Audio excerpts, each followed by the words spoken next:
Niners are 4-0. Brock Purdy is humming. And there's not 6 quarterbacks I'll take over him. But to me, Shasky, and we'll get to the lines, 888-957-9570, the star of the show is Christian McCaffrey. Where would this offense be without number 23? He is amazing right now. There's no doubt about it. He's the number one catalyst for this team. He gets everything going. Brock Purdy's spectacular. I mean, he's just been so understated. And I love that he's flying under the radar nationally because CMC is commanding all the headlines, rightfully so. You're looking at a guy at the apex of his powers who has no hole in his game. Pass blocking, vision, toughness, cutbacks, burst, acceleration, fighting for extra yards. And that doesn't even get to the stuff he can do as a pass catcher. Whether he's coming out of the backfield on the leak routes, the impromptu play where Purdy's scrambling to his right, flips the hips, boom, hits him in stride. CMC runs upfield. He can do no wrong. Even the touchdown pass that he caught on the little Texas route. Do you know how difficult of a play that was? 2 guys draped on him. He makes an unbelievable kind of off the other shoulder catch, plows through the guy, and sticks the ball over the end zone line to get a touchdown. CMC is a superstar. And when you are mentioned as breaking Jerry Rice records, it's unbelievable. Now you are catapulting yourself into elite company because you don't just break a Jerry Rice record. That doesn't happen. No. And if you go back and look at Jerry Rice's 1987 year with the 23 touchdowns from the wide receiver position, again, he's Jerry Rice. He's the Will Chamberlain of the 49ers. Yes. Will Chamberlain has all these records in franchise history, but along came Steph Curry. And now Steph Curry's tearing every record apart, whether it's Chris Mulley, Rick Barry, or Will Chamberlain. We'll see Mulley later here. He'll be at Media Day. I can't wait to say what's up to number 17, the lefty here.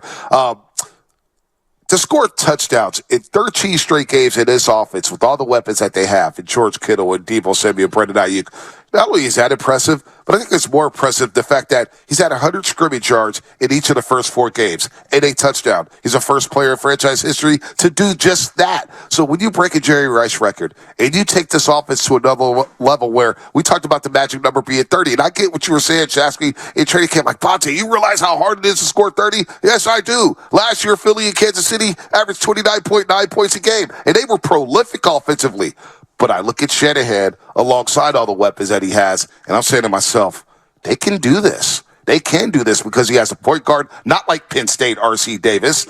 Well, you got this point guard from Iowa State, Brock Purdy, who's commanding the offense here and spraying the ball all around. And the rapport that he has with Brandon Ayuk, that's what we're waiting for. That's what we're waiting for. Brandon Ayuk went to 6 catches and 148. But Christian McCaffrey, it all starts and ends with him. Well, it does. It absolutely does. And can we get to Brock Purdy for just a second? When he notices single coverage, that, to me, single coverage in the NFL is I'm attacking that guy. Outside of Sauce Gardner, outside of Patrick Surtain Jr., most people, if you got one-on-one coverage and you have the better player, you are attacking that guy. And when I think about what Brock Purdy does, Jimmy never did that. Never. It's like, come on, that's the matchup that we need to do. Never did that. Never. Purdy consistently attacks single coverage because single coverage in the NFL means open grass that I can throw to because that receiver is going to cut or make an in-break or some sort of movement to create separation. And Purdy never puts the ball in harm's way. He's always throwing before the guy makes the break. He's outstanding right now. Brock Purdy set a franchise record for completion percentage in a game. All right? Think about that. All the great quarterbacks that have been here. I mean, he set a record, a franchise record for completion percentage in a game, going 20 for 21 for 283. And even when he throws in a double coverage, the deep ball, some people will say, oh, man, double coverage. He threw it to a place where only Brandon Ayuk can get it to. And then intermediate stuff, he's throwing the ball. Also, one thing we haven't questioned, coming off the torn UCL, how much zip will he have on a football? Oh, he's got zip. Oh, he's throwing. Oh, the zip is there. Yeah. We don't even question that anymore. But he throws a catchable ball. That's the most important thing. I think we talk too much about arm strength. How many times have we seen guys with great arms who don't throw catchable balls? They throw it too hard. 5 yards away, go take something off of it. I bet if we had Justin Fields right now line up at the 20 and Brock Purdy line up at the 20 and say, throw it as far or as hard as you can. Justin Fields will throw him in out-throw him in any contest out there. But then when we have 11 guys on the field and guys are trying to take your head off, who do you trust throwing the football? It's the mind. Exactly. It's the progression. Exactly. It's the reading of the defense. Absolutely. And he's doing it all, man. Well, he knows Shanahan's offense inside and out. He's mastered it so quickly. He's just out there playing. He's not thinking. Like, you don't see him processing. He's doing it so quickly. He knows exactly where he's going. Yeah, no, this has a good feel to the season here. Let's get to the lines out here. 888-957-9570. We got some heavy hitters on the line. Gene, Ron, and Javier. Let's start with Gene in Oakland. Uncle Gene, what's happening, man? You're on the roast. Morning, fellas. So I find this whole Taylor Swift thing pretty interesting. First of all, I'm not a Swiftie. Okay, my reaction when I finally listened to some of her music was the same reaction I had of the Beatles 60 years ago. Basically, what's the fuss? So, like you, Bonte. Well, like you, Bonte. I was kind of hoping this thing would go away, but then I thought about it again and I changed my mind. And in fact, I hope this romance blossoms to the point where she wears this boy out, and he's got nothing left by the time we face him in Kansas City in the Super Bowl. Oh, Gene, I love you. I know what you mean, Uncle Gene. I know what you mean. I hear you. What was the old boxer thing? No sex before yeah, boxing? No sex before the fight. Yeah, Emmanuel Stewart, rest in peace, used to be the trainer for Tommy Hearns. They're getting ready for Marvin Hagler. And Tommy Hearns is in there getting massages on the thighs, and he's got all these people, and Emmanuel Stewart went crazy. What the hell are you doing? Your legs are going to go. And this, Tommy Hearns gets knocked out in 3 rounds in one of the more vicious fights we've ever seen in North American history. So look at Dave Bernstein here. He's an Eagle fan. Get the heck out of here. God. I'll deal with you in NBC. Just don't fire me. I need the checks. Uncle Gene, what's happening? Give me another point on the Niners game. So this season is starting to look more and more like 2019 to me, too. Except that there are 2 big differences in Christian McCaffrey and Brock Purdy. That's why we're going all the way this year, guys. All right, that's I would also add, Gene, Buckner was so good in 2019. 4 games in, Hargrave's been better. We're just as good?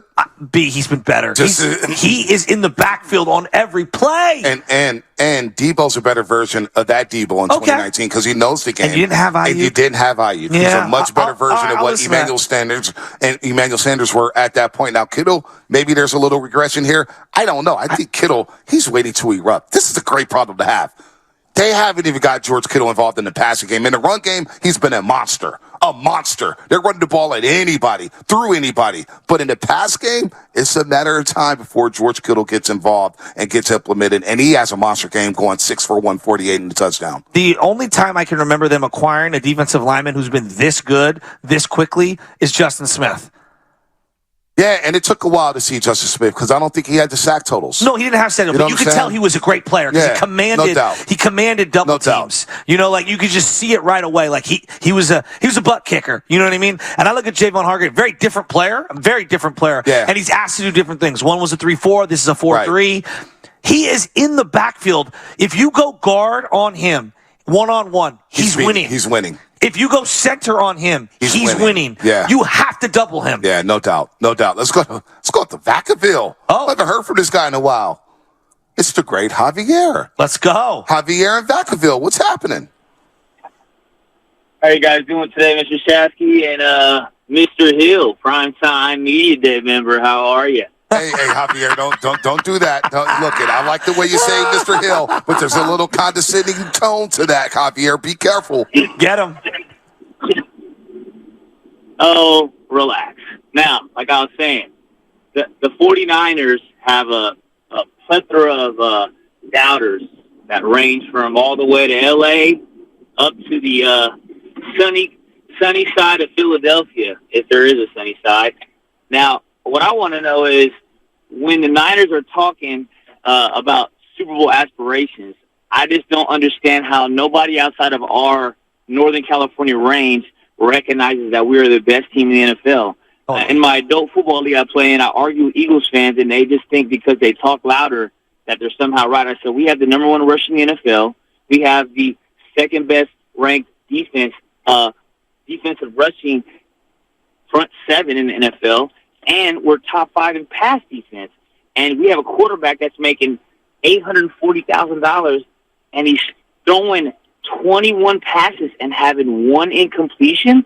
And they say, it doesn't matter to us. I say, yes, it does. Because at the end of the day, when you got to put 8 in the box to stop our inside zone game, Christian McCaffrey, who's going to cover the other 3 on the perimeter? And I love how Shasky said, there's just premium put on draft picks. I don't understand why. Because it's rather the unknown rather than the known. The known is that Christian McCaffrey is a Hall of Fame talent. I'm Thank not going to you. lie. When they Thank traded Trey you. Lance, I was sad. But Chris McCaffrey is different. Like Matt Breida was good. You know, Elijah Mitchell was good. Frank Gore was great. Chris McCaffrey's different, cuz. Like, he is a boy. Javier, if there's one thing that concerns you, because you're inside out, you love this team, you're always looking to improve the football team. Is it edge rusher or is it corner? I think you can get away with only supplementing one of those. Like, yeah, we could get the edge rusher like in Burns from Carolina, but then it's like you throw off Drake Jackson's development and or confidence. Yeah. And then if you don't go there, you go corner. We get a cornerback defensively in the defensive back end. Do you then eliminate Lenore, and then you waste the money on Oliver because you kick Lenore to the slot, to nickel position, and then Ambry Thomas is a wash. It's more or less what do you want to do with not the development, but you're going to hinder their overall confidence because we're playing. Right. I mean, I don't care what Eagles fans, Cowboys fans. I don't care what Speak on First Take or on Fox Sports 1. They are like, I haven't seen enough. You ain't got to see enough because when we come in there and whoop your ass, y'all gonna know what's really happening though. You know what I'm saying? Damn, look at Javier getting spicy out here. I feel good about this team in a long time. All right, Javier, they punt one time in a game. Like, that's what this offense does. And then defensively, they suffocate teams, and they force you to become one-dimensional. That's what they are. But they force you to go into your bag of tricks. Like, Arizona had to be desperate early in that football game. They've got to go to the fake punt route on 4th and 2. They got to go for that 4th down around midfield. They've got to do all kind of things in Arizona just to stay in the football game. And they're a plucky team. I'll give them. No, they are. Division games are different, too, by the way. We saw that with Eagles. Fought hard. Yeah. Connor fought hard. I actually thought Connor gave the business to Fred Warner. It was the first time I've seen Fred Warner looked like he met his match. And then he gave Talanoa Hufanga the business after the game. James Conner's the guy I'd like to have on my team. Well, what was going on with Hufanga? Did anybody find that out? No, I don't know what's going on there. Did you see there was a play, Rondale Moore, who had a great game last week, did not want to go across the middle. Of course not. And slowed his route down and stopped. And Dobbs lost his mind. Yeah. And I was thinking, no, that was a business decision by Rondale Moore. Did you see that, Blake? Oh, absolutely. And I don't blame him with the way Greenlaw and Fred Warner were flying around. They each had 10 tackles yesterday. Greenlaw was awesome. We will both say, you know what? The linebackers really didn't pop as much as they've popped the first 3 games, yet they still end up with 10 tackles and are cleaning up everything. And you asked Javier about, what position you'd like to shore up. It's hard for me to unsee how bad Ambry Thomas was. Yeah. Not that they couldn't use another edge rusher. I'd like to shore up both. Right. You're not going to, but I'd like to shore up both. Ambry Thomas cannot play. Yeah, no doubt. He cannot. He cannot play. That's a problem. That's a big problem. Isaiah Oliver needs to play over him. Yeah, Ambry Thomas is a problem. But then again, Isaiah Oliver, when it comes to guarding quick little guys like Hollywood Brown, not his strength. It's a problem. But he's smarter than Ambry Thomas. So post-game interaction with James Conner, here's Talanoa Hufanga. He said, honestly, I don't know what he was on. And the question was, he came to you? He came up to you. And Hufanga said, yeah, man, my man came up to me. It's all good, though. It's all respect at the end of the day. It's love for the game, but it wasn't my thing. He just wanted to show me something. I honestly don't know what he was trying to show me. He only ran for 52 yards, so I don't know what he was really on. But told him we'll see him next time. Took the L today, but they'll be good. Wait for that game in the desert. It's going to be a little physical. You know what? This rivalry needs a little spice. It does. You saw that with the Commanders and Eagles? Yeah, it does. Division games are different. I like that, Arizona. They played hard yesterday. I give them credit. And I must say, I underrated the new jersey design with the gray is much nicer. I like the all whites. I do too. I don't like their reds, but I like the all whites. I do. And they've got some sort of dimple pattern of some sort going on inside the numbers. Yeah, they should do what they did back in the day. They used to wear white at home sometimes because it was always hot and stuff like that. I don't mind a team wearing white at home. I like that stuff. Anyway. It had an Ohio State modernized feel to it. Yeah, it was all right. I liked it. It was all right. It was all right. Josh Dobbs played hard yesterday. I actually have a lot of respect for him. They're a pesky team. He is, and I thought that they utilized his legs really well. Gannon impressed me. If I was them, I would move on from Kyler Murray. That's just my thoughts. Well, they're down 21-3 in that game. I think we all thought, game over. And you know what? They kept battling, and none of his receivers were making plays late in that game. It could have been closer. Hollywood Brown dropped some passes. Hey, look. I do like the kid from Stanford. Hey, look, and one thing for the gamblers out there, the good teams win, like Kansas City, like the Eagles, but the great teams cover. 14.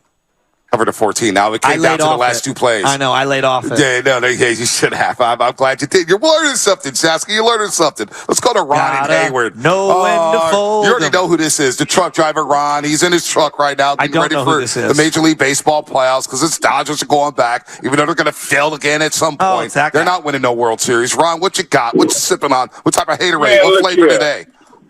Look here. Hey, look here. Look here. You pre-crowned during the Father's Day weekend when you swept us, and I kept telling y'all, quit that damn pre-crowning, but you don't listen. You pre-crowning with these sorry whiners. Y'all ain't played nobody. I give y'all 4-0, but y'all ain't played nobody. Get to the heart of this schedule. That 49 fan just called in talking about the Eagles is walking and talking. Man, they went to your quarterbacks last year like a virus, and y'all looking for a vaccine. And they're gonna go through y'all again. You got the Cowboys, you got the Eagles. I don't know who else you got. So y'all do all your pre-crowning. You gonna do the same thing with the Warriors, and every time y'all look silly every year. So what you trying to say? The Giants, what are you trying to say? Ron, real quick, Ron. That's right. Are you trying to tell me on these great airwaves in the Bay Area, that's worldwide, on the best morning show in the Bay Area, you're going to tell me that the 49ers didn't look impressive yesterday? You're going to sit up here on the airwaves and say the Niners haven't impressed you yet. 30, 30, 30, 35. Those are the points they've scored. And heck, they've taken their foot off the gas pedal in 2 of these games. Yeah, but you said about no. But I was talking about my Dodgers. You see, my Dodgers ain't going to I don't care about your Dodgers. We don't care about baseball right now. We're on the football and basketball. About baseball right now because them sorry ass Giants ain't going nowhere. I know you don't care about baseball. They are sorry. I told you they were sorry for the last 16 months. Sitting down looking at us. I told you they were sorry the last 16 months. Ron, do me a favor so we can cut this up. Say sorry ass Giants one more time for us so that we could save that soundbite. That's right. Sorry ass Giants. They are sorry. I love it. You're not lying. That was hilarious. Save that, You're not Spadoni. lying. Spadoni, cut that up for me. Put it on the board.